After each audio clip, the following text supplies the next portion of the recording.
குடும்பத்தில் வந்து 3 குழந்தைகள். குடும்பத்தில் இருக்கிற அத்தனை பேருமே வந்து அரசு ஊழியர். அந்த அத்தனை பேருமே அரசு ஊழியர். அவங்க ஈன்றெடுத்த தாயும் தந்தையை விட அத்தனை பேரும் நம்முடைய ஏடிசியோட மாணவர்கள். அந்த மாணவர்களாக இருந்து மிகச்சிறந்த ஒரு போராளியாக உருவெடுத்து தொடர்ச்சியாக கண்டினியூஸ் ஸ்ட்ரகிள் ஆல்வேஸ் வின் என்று சொல்லுவார்கள். தொடர்ச்சியான போராட்டம் தான் வெற்றிக்கு வித்திடும்.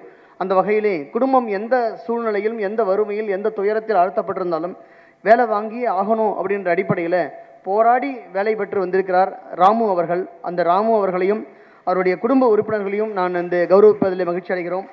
ராமு இருக்காரு. ராமுவை பற்றி சொல்லணும். பெரிய உயர்ந்த பின்னணி உள்ள ஒரு குடும்பம்லாம் என்று எதுவும் இல்லை. ஐயங்கார் குளம் என்கின்ற ஒரு சின்ன குக்கிராமம் தான். அந்த குக்கிராமத்திலே அந்த அவருடைய தம்பி இருக்கார் சங்கர். அந்த அவருடைய சகோதரி இருக்காங்க.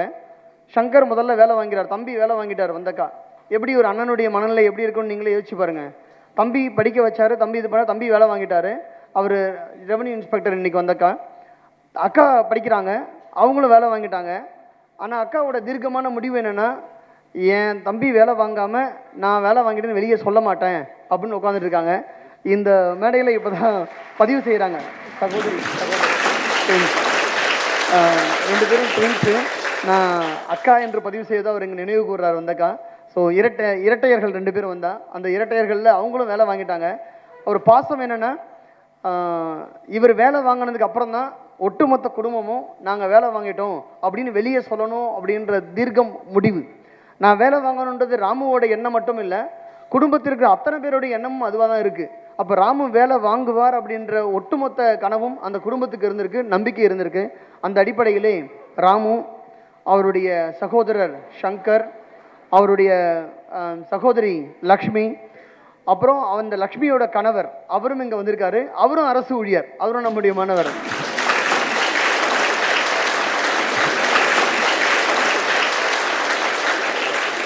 ரொம்ப நெகிழ்வான தருணம். ஏன்னா ஒட்டுமொத்த குடும்பமும் இங்கே ஒரு அரசு ஊழியராக இருக்காங்க. அதுக்கு பயிற்சி மையம் காரணமாக இருந்திருக்கு. அதை பயன்படுத்தி வாழ்க்கையில் ஒரு நல்ல உயரத்தை எட்டி பிடித்திருக்கார்கள் அப்படின்றதில் நினைக்கும் போது ரொம்ப மகிழ்ச்சிகரமாக இருக்கிறது. நன்றி கண்மணிகளே, உங்களுடைய உழைப்பு தான் இது அத்தனைக்கும் காரணம். நீங்கள் ஒட்டுமொத்த உங்கள் வேர்வை சிந்தி உழைத்த உழைப்பினுடைய அடையாளம் தான் இன்னைக்கு குடும்பமே அரசினுடைய பின்னணியில் நிற்கிறது. மகிழ்ச்சிகரமாக இருக்கிறது. அவருடைய தாயார் வந்திருக்காங்க. அப்பா அவருடைய திருக்கரங்களால் ராமுவுக்கு பொன்னாடை போத்தி கௌரவிக்கும்படி கேட்டுக்கொள்கிறேன்.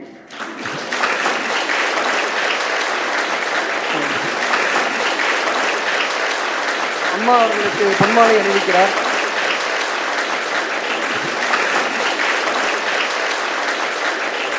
மிக்க மகிழ்ச்சி. முதற்கண் ராமு அவர்களை ஒரு சில வார்த்தைகள் பேசும்படி கேட்டுக்கொள்கிறேன். எப்படி அவர் இந்த பாதையை கடந்து வந்தார். குடும்பத்தில் எல்லாருமே அரசு ஊழியர். ஆனால் முதலில் பிறந்தவர் இறுதியாக ஒரு வேலையை வாங்கியிருக்காரு. ஸோ குடும்பமே ரொம்ப மகிழ்ச்சிகரமாக இருக்கிறது. ராமு வேலை வாங்கினால் தான், அதுக்கு முன்னாடி வேலை வாங்கினவங்களோட ராமு வேலை வாங்கிட்டார் அப்படின்றது மட்டும்தான் ஒட்டுமொத்த குடும்பத்தினுடைய மொத்த மகிழ்ச்சியாக இருக்கிறது.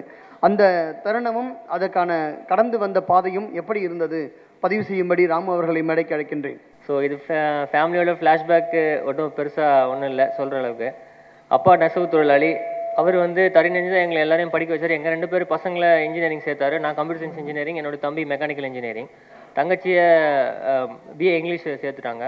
ஸோ காலேஜ் முடிஞ்சுட்டு நாங்கள் நான் ஐடி கம்பெனியில் ஜாயின் பண்ணேன். சீனியர் சாஃப்ட்வேர் இன்ஜினியராக ஜாயின் பண்ணி ஒரு 3 இயர்ஸ் என்னோட ஜாப் போச்சு, கரியர் போச்சு. ஸோ சாஃப்ட்வேர் இன்ஜினியரில் என்னென்னா ரொம்ப ப்ரெஷர் இருந்துச்சு எனக்கு. அந்த coding night 10 o'clock 11 o'clock. So over time work பண்ணி என்னால் ஒரு 6-7 ப்ராஜெக்ட்ஸ் என்னுடைய கண்ட்ரோலில் இருந்துச்சு. ஸோ அதனால் அப்போது என்னோட தம்பி அந்த டைமில் தான் கவர்மெண்ட் எக்ஸாம் படிக்கணுமா அப்படின்ற ஒரு கேள்வி என்கிட்ட கேட்டார். ஒரு கோவிலுக்கு போகும்போது கேட்டார். சரி நீ படிக்கிறேன்னா தாராளமாக படி, எனக்கு அதை பற்றி ஒன்றும் பெருசாக இது இல்லை, எனக்கு தெரியாது, முதல்ல எதுவுமே தெரியாது, நீ படிக்கிற மாதிரி தான் படி அப்படின்னு சொன்னாங்க. ஸோ அவங்களுக்கு முன்னாடி பாஸ் பண்ணுவாங்க எங்கள் ஊரில் ஒரு 2-3 பேர் இருக்காங்க. அவங்கள்ட்ட கேட்டார். புக்ஸ் தான், ஸ்கூல் புக்ஸ் தான், A to Z அட்டை டு அட்டை படிக்கணும், படிப்பியா அப்படின்னு கேட்டாங்க. ஸோ நானும் படிக்கிறேன் அப்படின்னு சொல்லி தைரியமாக இறங்கினார்.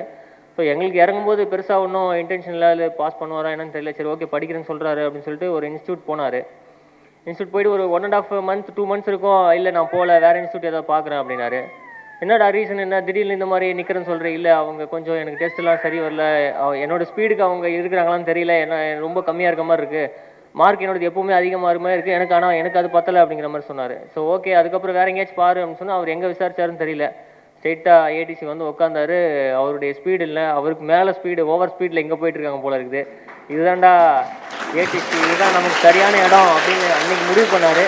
உட்காந்த ஒரே வருஷம் தான் 2018 ரெவென்யூ இன்ஸ்பெக்டர் வாங்கிட்டாரு. காஞ்சிபுரம் சொந்த மாவட்டத்திலே வாங்கிட்டு வராரு. நான் ஐடியில் ஒர்க் பண்ணுறேன், அவர் கவர்மெண்ட்டில் ஜாயின் பண்ணிட்டாரு. என்னடா பார்த்தா என்னுடைய இது அப்படியே போயிடுச்சு. நான் பெரிய இவன் நினச்சிட்டு இருந்தா, இவன் கவர்மெண்ட்டில் வாங்கினதுக்கப்புறம் நான் முன்னாடி நடந்தவர், ஐயா நீங்கள் வாங்கன்னு அங்கே போய் அவரை கூப்பிட்றாங்க. ஸோ அந்தளவுக்கு ஒரு ரெஸ்பெக்ட் இருக்குது. எனக்கு ஒன்றுமே புரியல, என்னடா இது நம்ம 3 வருஷமாக வேலை செஞ்சுட்டு இருக்கோம், இவன் நம்ம கவர்மெண்ட்டில் இப்போ தான் வாங்கினா, அதுவும் 10th குவாலிஃபிகேஷன் குரூப் 4 வாங்கியிருக்கான், அதுக்கு இவ்வளோ ரெஸ்பெக்ட் கொடுப்பீங்களா? ரிலேஷன்ஸ்லாம் டோட்டலாக அப்ஸ்கண்ட், அவ்வளோதான். என்ன பண்ணாங்கன்னதே தெரில அவங்களுக்கு. ஓகே, இதுதான் கவர்மெண்ட் சர்வெண்ட்டுடைய ஒரு பவர் அப்படின்னு தெரிஞ்சுக்கிட்டேன். ஸோ அதுக்கப்புறம் நான் என்ன பண்ணேன்னா, கவர்மெண்ட் வரணும்னு எனக்கு ஆசை வந்துச்சு. அவனை பார்த்து இருடா நானும் வரோம் பின்னாடியே, என்னடா இது இந்த மாதிரி பண்ணிட்டு இருக்கீங்கன்னு சொல்லி உடனே சோஷியல் வெல்ஃபேர் டிபார்ட்மெண்ட்டில் கன்சாலிடேட் பேயில் ஒரு விமன் ஹெல்ப்லைன் 191 நீங்கள் கேள்விப்பட்டிருப்பீங்க நினைக்கிறேன் ஸ்கீம்ஸு. அதோடைய ஸ்டேட் ஐடி மேனேஜராக செலக்ட் ஆனேன். இருந்ததே ஒரு போஸ்ட் தான், 67 பேர் காம்படிஷன்.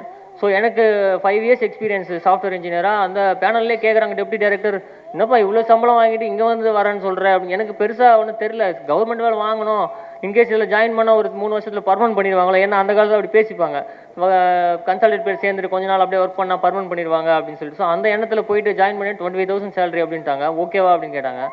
ஓகே சர்வீஸ் பண்ணணும்னு முடிவு பண்ணோம். அது சோஷியல் வெல்ஃபேர் டிபார்ட்மெண்ட்னா ரொம்ப இன்ட்ரெஸ்ட்டாக இருந்துச்சு. வந்துட்டேன், ஜாயின் பண்ணி ஸ்டேட் ஐடி மேனேஜராக கொஞ்ச நாள் ஒரு 3 to 4 இயர்ஸ் ஒர்க் பண்ணேன். அப்புறம் தான் தெரிஞ்சுது, அங்கேயுமே எந்த சர்வீஸ், எந்த ஒரு ஃபெசிலிட்டிஸுமே கிடையாது. லீவ் கேட்டால் கிடையாது, ப்ளஸ் சேலரி இன்க்ரிமெண்ட் கேட்டால் கிடையாது, எதுக்குமே ஜிஓ இல்லை, லெட்டர் இல்லை, அது இல்லை, இது இல்லை, கமிஷனர்கிட்ட பர்மிஷன் வாங்கணும், என்னென்னமோ சொல்கிறாங்க. இதெல்லாம் வேலைக்கு ஆகாது. அங்கே இருக்கிற என்னுடைய கூட இருக்கிற ஸ்டாஃப்ஸு, பர்மனன்ட் ஸ்டாஃப்ஸே சொன்னாங்க, நீங்கள் வந்து இங்கே சர்வீஸ் உங்களால் பண்ண முடியாது, ஸோ நீங்கள் படித்து போயிடுங்க, பர்மனன்ட் டிஎன்பிசி மூலமா வந்தால் மட்டும்தான் உங்களுக்கு வாழ்க்கை, இல்லைனா இதெல்லாம் நிலையே கிடையாது, என்றைக்கு உங்களை வெளியே எடுப்பாங்கன்னு தெரியாது அப்படின்ற மாதிரி சொன்னாங்க. ஸோ அன்றைக்கி முடிவு பண்ண, நம்மளும் படித்து எப்படியாவது பர்மனெண்ட்டாக நம்ம வாங்கிடணும், இதெல்லாம் என்றைக்குமே வந்து சேஃப் இல்லை அப்படின்னு தோணுச்சு. ஸோ அதுக்கப்புறம் தான் என்னோடய தம்பி கேட்டேன், ஆஸ் வெல் தாராளமாக நீங்கள் போயிட்டு ஏடிசியில் ஜாயின் பண்ணலாம் சொன்னாங்க. ஸோ ஆஃபீஸ் போயிட்டு நான் வந்து சாட்டர்டே சண்டேஸ் எங்களுக்கு கிளாஸ் வருவேன், டெஸ்ட் அட்டன் பண்ணுவேன். என்னோடய சிஸ்டர் வந்து மேரேஜ் பண்ணிட்டேன் 2018. மேரேஜ் பண்ணிட்டு அவங்க பாரதர்ஷன் ஸ்கூலில் டீச்சராக இருந்தாங்க. ஸோ அவங்களையும் நாங்கள் கொஞ்சம் மோட்டிவேட் பண்ணோம், நீங்கள் படிக்கலாம், ஏற்கனவே டைப் ரைட்டிங் போத் ஆயிரம் முடிச்சுட்டு இருந்தாங்க. ஸோ அவங்களுக்கு இந்த பிஏ இங்கிலீஷ், எம்ஏ இங்கிலீஷ் போட்டாங்க. அடுத்து இங்கிலீஷில் கொஞ்சம் நிறைய இன்ட்ரெஸ்ட் இருந்தனால நான் ஷார்ட் ஹேண்ட் பண்ணுறேன் அப்படின்ற மாதிரி எங்கள்கிட்ட கேட்டாங்க. ஓகே பண்ணுங்க அப்படின்னு சொன்னோம். வித்தின் ஒரு 2 இயர்ஸ்லேயே போத் ஆயிரம் முடிச்சிட்டாங்க. ஸோ முடிச்ச உடனே பேரலாக வந்துட்டே இருக்கும். நான் கிளாஸ் ரெகுலராக வந்துடுவேன். சாட்டர்டே சண்டே ஒரு நாள் லீவ் போட்டது கிடையாது. காலையில் 9:30 9:30 ஷார்ப்பாக இருப்பேன். என்னுடைய ட்ரெஸ்ஸு நீட்டாக இருக்கும். ஒரு நாளும் டிஷர்ட் போட்டு வந்தது கிடையாது. கரெக்டாக என்ன காலேஜ் என்ன போகிறோமோ எப்படி போகிறோமோ முதல்ல ஒழுக்கம், 2வது மிச்சம் எல்லாமே லேட்டாக வர்றது, டிஷர்ட் போட்டு வர்றது, ஷாக்ஸ், இந்த கிரிக்கெட்டு ஜெர்சியோடு வருவாங்க நிறைய பேர், அது அப்படியே முடிச்சுட்டு அப்படியே போயிடலாம், ஆஃப் டே போயிடலாம், அந்த மாதிரிலாம் இருக்கக்கூடாதுன்னு நான் நினைக்கிறேன். ஏன்னா வந்து ஃபஸ்ட்டு கிளாஸுக்கு வரும்போது எப்படி வருமோ அதுதான் நமக்கு எனக்கு ஈவினிங் வரைக்கும் இருக்கும். ப்ளஸ் இந்த லாஸ்ட் ரோல் தான் உட்காருவேன். அது மட்டும் மாறவே ஃப்ரண்ட்லேயோ மிடில்லையோ உட்காந்ததே கிடையாது. ஆனால் நீங்கள் ஒன்று புரிஞ்சுக்கோங்க, லாஸ்ட் ரோலில் இருக்கவங்க ரொம்ப டேஞ்சரஸ். கண்டிப்பாக அடுத்த முறை மேக்ஸிமம் மெஜாரிட்டி வாங்கிட்டு வந்துடுவாங்க வேலையை. நீங்கள் வேணால் பாருங்கள். ஏன்னா ஃப்ரண்ட்டில் உட்காந்துருக்கவங்க, நீங்கள் ஸ்டாஃபை கவனிக்கிறீங்க, உங்களை ஸ்டாஃப் பார்க்குறாங்க, உங்களுடைய அட்டென்ஷன் அந்த ஸ்டாஃப் இது ஃப்ரண்ட்டில் மட்டும்தான் இருக்குது.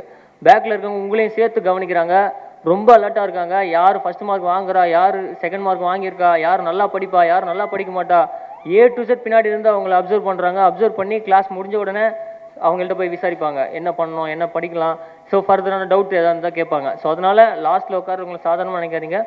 இந்த கிளாஸில் எல்லாருமே அடுத்த முறை கண்டிப்பாக வாங்கிடுவீங்க அப்படிங்கிற ஒரு நம்பிக்கை இருக்குது எனக்கு. ஏன்னா வந்திருக்கிற இடம் அப்படி, நீங்கள் இங்கே வந்துட்டீங்க, வாங்காமல் வெளியே போக மாட்டீங்க. ஏன்னா 3rd attempt இது எனக்கு 3rd attempt. ஸோ என்னால் விடவே முடியல. 2nd attempt ஃபெயிலுன்னு சொன்னோன்னே வீட்டில் என்னப்பா உன்னால் முடியுமா அப்படின்ற ஒரு கேள்வி என்கிட்ட கேட்டாங்க. முடியலனா விட்டுருப்பா, ரொம்ப ஸ்ட்ரெயின் பண்ணிக்காத, உன்னால் உடம்பு முடியல அப்படிங்கிறாங்க. ஏன்னா வந்து ரொம்ப நான் கத்தி படிப்பேன், எனக்கு கொஞ்சம் அந்த பழக்கம் இருக்குது. கத்தி படித்து ரொம்ப டயர்டாகிடுவேன். அதனால குளுக்கோஸ் சுடு தண்ணி ஃப்ளாஸ்கில் ரெடியாக இருக்கும், அதை ஊற்றி குடிச்சு படிப்பேன். அந்த மாதிரிலாம் என்னோடய அப்பா 3 வேளை டீ மாடியில் எட்டுன்னு வந்து தருவார். ஸோ அது அவர் ரொம்ப எனக்காக ரொம்ப கஷ்டப்பட்டார். என்னடா மனுஷன் இந்த மாதிரி கஷ்டப்படுறாரு அப்படின்னு சொல்லிட்டு எனக்காக தறியில் பட்டு தறி தான் நெய்கிறாரு. நான் சீக்கிரம் கீழே இறங்கி வந்துடக்கூடாதுன்னு அவர் தறியில் இருப்பார். அவர் தறியில் இருக்காருன்ட்டு நான் படிப்பேன். ஸோ ஸோ அவரோட சத்தம் என் காதில் கேட்டுகிட்டே இருக்கும். அவர் உழைக்கிறத நான் என் காதால் எப்பவுமே கேட்டே இருப்பேன். 24 தான் சத்தம் கேட்டுகிட்டே இருக்கும்.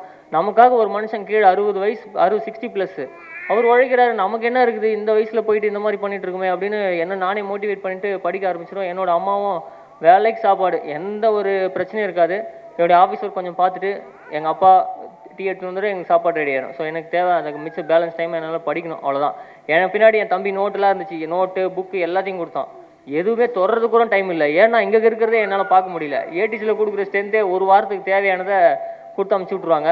கரெக்டாக வெள்ளிக்கிழமை வரைக்கும் ஓடுது.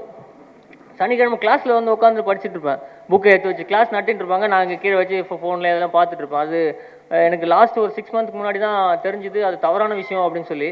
ஏன்னா என் கூட சுரேஷ்னு ஒருத்தர் உட்கார்ந்தாரு. பட் அது எனக்கு அன்ஃபார்ச்சுனேட்லி அவர் கடவுள் கொடுத்த ஒரு பாக்கியம் தான். அவர் என்னுடைய ஃப்ரெண்டாக எதாச்சும் ஒரு கேள்வி கேட்டேன் அவர்கிட்ட. கொஸ்டின் பேப்பரில் ஏதோ ஒரு மிஸ்டேக், டிஎன்பிஎஸ் கொஸ்டினில் ஏதோ வங்காளம் அப்படின்னு கொடுத்துருந்தாங்க. பட் அந்த கொஸ்டின் தப்பு போல இருக்குது. அவர் கொஞ்சம் மார்க்கில் எடுத்தார், 80+ எடுத்திருந்தது. சரி, அவர்கிட்ட ஜி இது கொஞ்சம் இந்த கொஸ்டினை கொஞ்சம் கிளாரிஃபை பண்ண முடியுமா அப்படின்னு கேட்டேன். உடனே அவர் பார்த்துட்டு, இல்லை இந்த கொஸ்டின் நான் ஏற்கனவே பார்த்துட்டேன், இந்த கொஸ்டின் தப்பு அப்படின்னு சொல்லிட்டாரு. இந்த கொஸ்டினே தப்பு அப்படின்னு சொல்லிட்டு அதுக்கு ஒரு எக்ஸ்ப்ளனேஷன் தராரு. ஒரு 10 பாயிண்ட் லிஸ்ட் அவுட் பண்ணுறாரு. இது அப்படி அது அப்படிங்கிறாரு. எனக்கு ஒன்றுமே புரியல. மனுஷன் சும்மா ஒரு கேள்வி கேட்டதுக்கு 10 பாயிண்ட் எடுத்து விட்றாரு.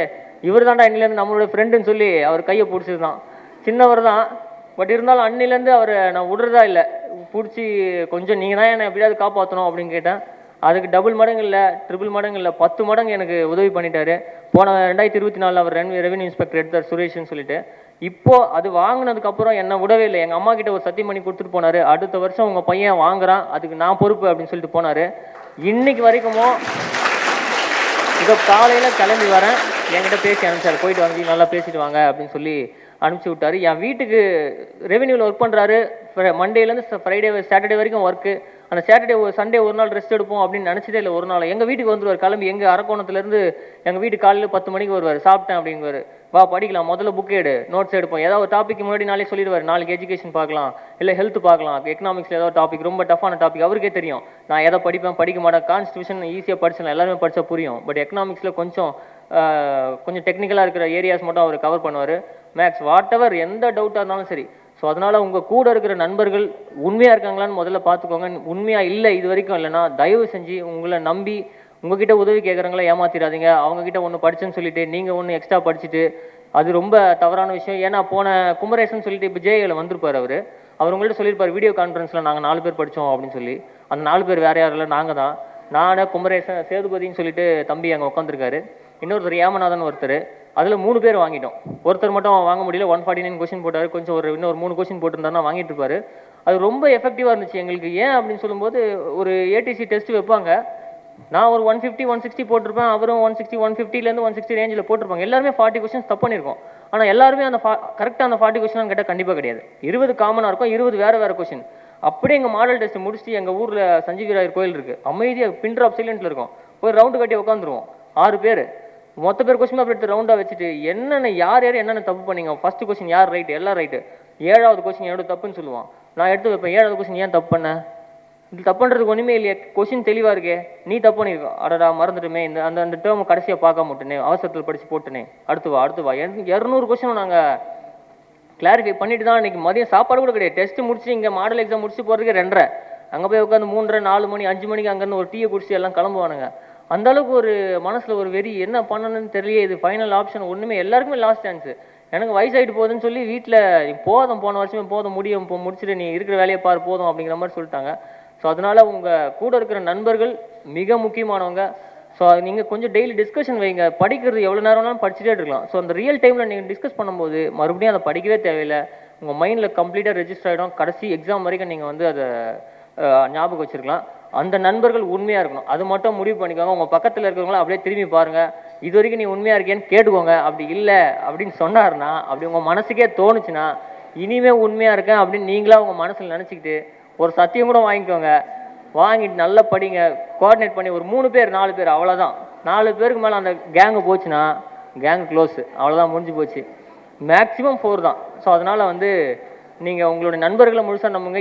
இன்ஸ்டியூட் அதுக்கு மேலே ரொம்ப உங்களுக்கு தேவையானதுக்கு மேலேயே கொடுத்துட்றாங்க. இதுவே போதுமானது. நீங்கள் இங்கே நடத்துறது அங்கே போயிட்டு பார்த்தீங்களே போதும். நம்ம இன்ஸ்டியூட்டில் சொல்லவே வேண்டாம். ஆன்லைன் கிளாஸு கொரோனா டைமில் என்ன பண்ணுறதுனே தெரியல. காஞ்சிபுரம் மாநகரத்திலே இருக்கிற கிட்டத்தட்ட ஒரு 15 இன்ஸ்டியூட் இருக்குது. ஒரே ஒரு சென்டர் ஆன்லைன் மைக்ரோசாஃப்ட் டீம்ஸ் வேலை லைசன்ஸ் கொடுத்து வாங்கிட்டு நான் கூட இருந்து அதுக்கு பெயிட் பண்ணேன்.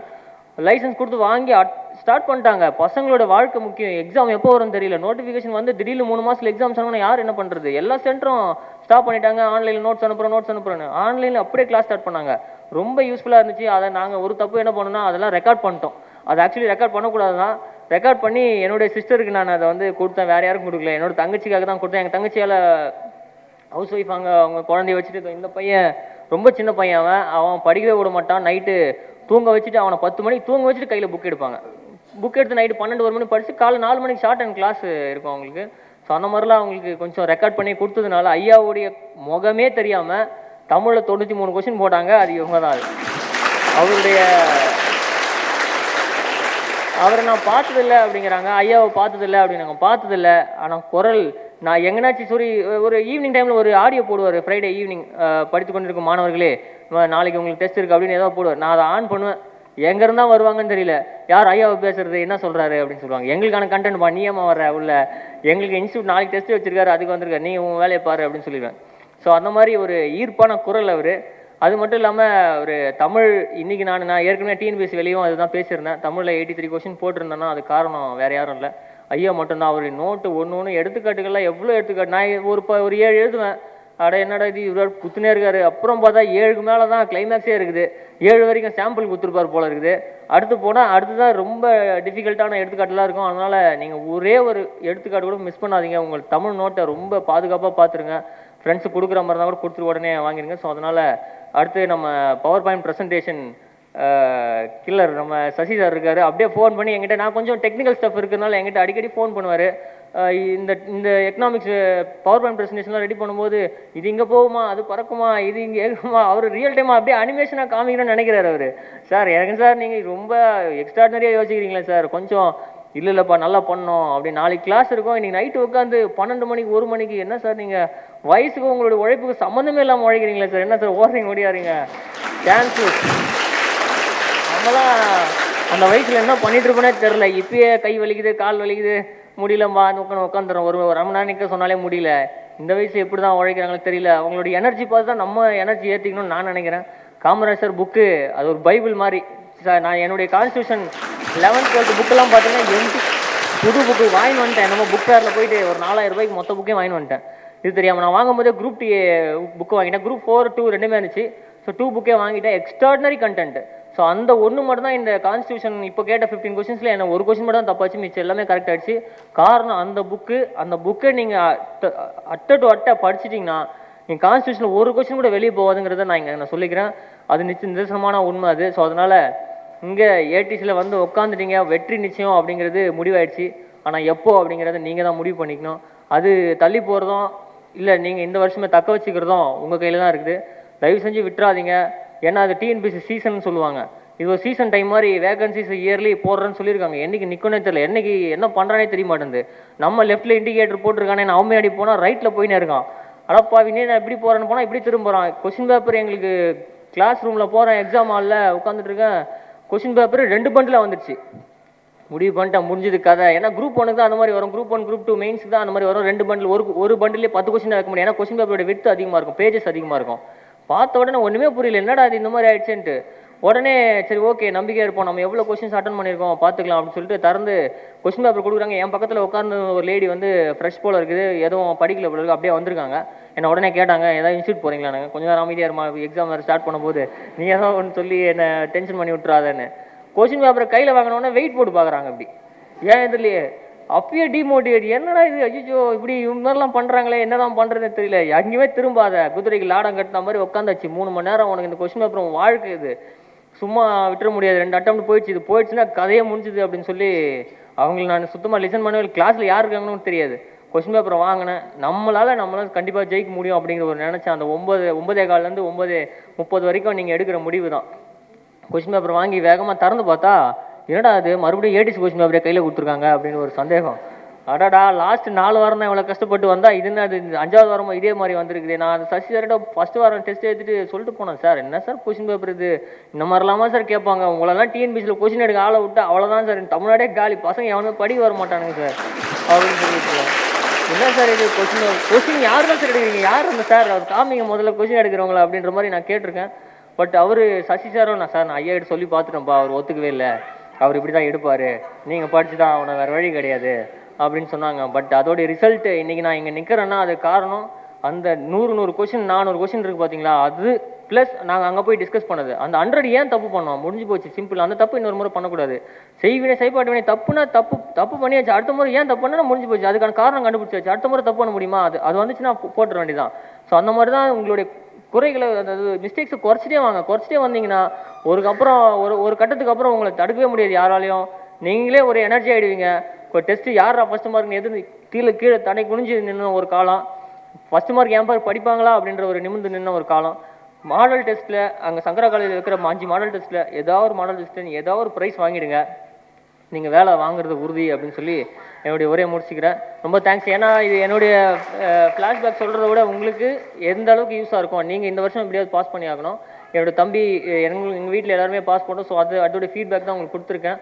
ஸோ என்னால் முடிஞ்ச அளவுக்கு சொல்லியிருக்கேன்னு நினைக்கிறேன். ஸோ அதெல்லாம் நீங்கள் மனசில் வச்சுட்டு இந்த வருஷம் கொஞ்சம் கஷ்டப்படுங்க. இல்லைன்னா அடுத்து இன்னும் 2 வருஷம் 3 வருஷம் என்ன நடக்குனே தெரியல. இது ஒரு வருஷமும் கால்ஃபர் கண்ணு எதிரில் இருக்குது, டேட்டு கையில் இருக்குது, மிகப்பெரிய விஷயம். அதை விட்டுறாதீங்க, படித்து நீங்களும் அடுத்த வருஷம் இங்கே வந்து நிற்பீங்க. நான் போன வருஷம் கீழே உட்காந்துருந்தாலும் சொல்லவே முடியாது. ஏன்னா இது வரைக்கும் நான் சக்ஸஸ் மீட்டை பார்த்ததே இல்லை. இதுதான் ஃபஸ்ட் டைமு. போன முறை சக்ஸஸ் மீட் நடந்தது. பட் நான் குரூப் டி மெயின்ஸ் பேட்சில் இருந்தேன். மெயின்ஸ் பேட்ச்லேருந்து என்னோட ஃப்ரெண்டு சுரேஷ் சொன்னோம் இல்லைங்களா, அவர் வந்து சக்ஸஸ் மீட்டில் பேசுகிறாரு. அந்த கேபிகே மண்டபத்தில் அந்த பக்கத்தில் இருந்தோம். சார் ஒரு நிமிஷம் நான் போய் பார்த்துட்டு வந்துடுறேன், ஃப்ரெண்டு பேசுகிறாருன்னு சொல்லிட்டு வெளியே வந்து நின்று அவர் பேச ஆரம்பிக்கிறாரு. எல்லாருக்கும் வணக்கம்னாரு. அருண் சார் வந்துட்டார். அருண் சார் என்னப்பா வெளியே நிற்கிற அப்படின்னு கேட்டார். சார் ஃப்ரெண்டு பேசுகிறார் சார், சக்ஸஸ் மீட்டு அவர் பேசுகிறத பார்க்கணும் சார் அப்படின்னு.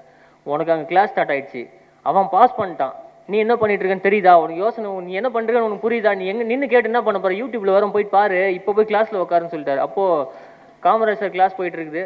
ஸோ அந்த மாதிரி அட்மின் கூடமா இங்கே இவ்வளோ ஸ்ட்ரிக்டாக இருப்பாங்க அப்படின்னு தோணுச்சு. அப்போ தான் என்னடா இது சாருங்க தான் அப்படி இருக்காங்க அட்மினுமா அப்படின்னு. ஸோ அதனால் இங்கே வந்து பாரபட்சமே கிடையாது மாணவர்களுக்கு.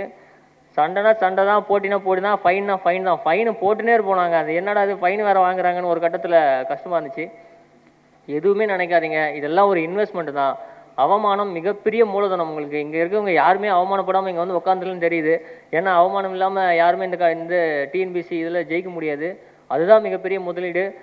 ஆரம்ப கட்டம் கொஞ்சம் கஷ்டமாக தான் இருக்கும். கொஞ்சம் நீங்கள் அப்படியே போக போக கொஞ்சம் நீங்கள் மார்க் எடுக்க ஆரம்பிச்சிங்கன்னா உங்களை யாருமே தடுக்க முடியாது. நீங்களே ஆட்டோமேட்டிக்காக அடுத்தவங்களுக்கு அட்வைஸ் பண்ண ஆரம்பிச்சிருவீங்க. ஸோ அடுத்த வருஷம் நீங்களும் இதே மாதிரி சக்ஸஸ் மீட்டில் எல்லாரும் வந்து பேசணும் அப்படின்னு ஆண்டவன் வேண்டிக்கிறேன். வாய்ப்பு கொடுத்ததுக்கு ரொம்ப நன்றி. நெடிய உரையாற்றினாலும் அவர் பேசிய ஒவ்வொரு வார்த்தையும் சத்திய வார்த்தை. ஆனால் அவருடைய அனுபவம் இவ்வளோ தூரம் கடந்து வருவதற்கு அந்த குடும்பமும் அவர் கூட இருந்த நட்பும் எப்படி உறுதுணையாக இருந்தது அப்படின்றத இந்த மேடையில் பதிவு செய்தார். அவருடைய அவ்வளோ கடினங்களை தாண்டி வந்திருக்கார். உங்கள்கிட்ட ஒரு மேம்போக்காகவும் உங்களுடைய ஒரு விளையாட்டாகவும் அவருடைய கடினங்களை பதிவு செய்திருப்பது எனக்கு மிகுந்த வியப்பளிக்கிறது. அதே போலவே அவருடைய சகோதரி லக்ஷ்மி, துருவ நடத்திலே பயில முடியாது என்று நினைத்த ஏகலைவன் மறைந்து நின்றாவது அந்த வித்தையை கற்றுக்கொள்ள வேண்டும் என்று கற்றுக்கொண்டான். ஏகலைவன் வந்து அந்த ஏகலைவனை போல ஒரு பெண் ஏகலைவியாக லக்ஷ்மி இருக்காங்க அப்படின்னு நினைக்கும் போது மகிழ்ச்சிகரமாக இருக்குது. நான் லக்ஷ்மி அவர்களை மேடைக்கு அழைக்கிறேன். ஏன்னா நேரில் பார்த்ததில்லை, காதால் கேட்டு தான் படித்தேன். காதால் கேட்டு நான் வேலை வாங்கிட்டேன் அப்படின்றது இன்னும் நெகிழ்வான தருணம். லக்ஷ்மி அவருடைய அனுபவத்தை பதிவு செய்யும்படி கேட்டுக்கொள்கிறேன். அனைவருக்கும் வணக்கம். என் பேர் லக்ஷ்மி. ஸ்டெனோ டைப்பிஸ்டாக ஜாயின் பண்ணியிருக்கேன் கோர்ட்டில். ரொம்ப ஷார்ட் டைம் தான் நான் படித்தது. அந்த அளவுக்கு ரொம்ப எஃபெக்டிவாலாம் எங்கள் பிரதர்லாம் படித்த மாதிரி அந்த அளவுக்கு என்னால் வந்து ரொம்ப எஃபெக்ட்லாம் போட முடியாது. ஏன்னா ஹவுஸ் ஒய்ஃபு. என்னால் என்ன நேரம் ஒதுக்க முடியுமோ, ஆனால் தினமுமே வந்து படிப்பேன். அந்த கன்சிஸ்டன்சி வந்து கண்டிப்பாக என்கிட்ட இருந்துச்சு. அது வரைக்குமே எங்கள் வீட்டில் வந்து ஐயாவோட அந்த ஆடியோ தான் என் காதில் ஓடுமே தவிர டிவி கனெக்ஷன்லாம் கொடுக்க மாட்டோம்.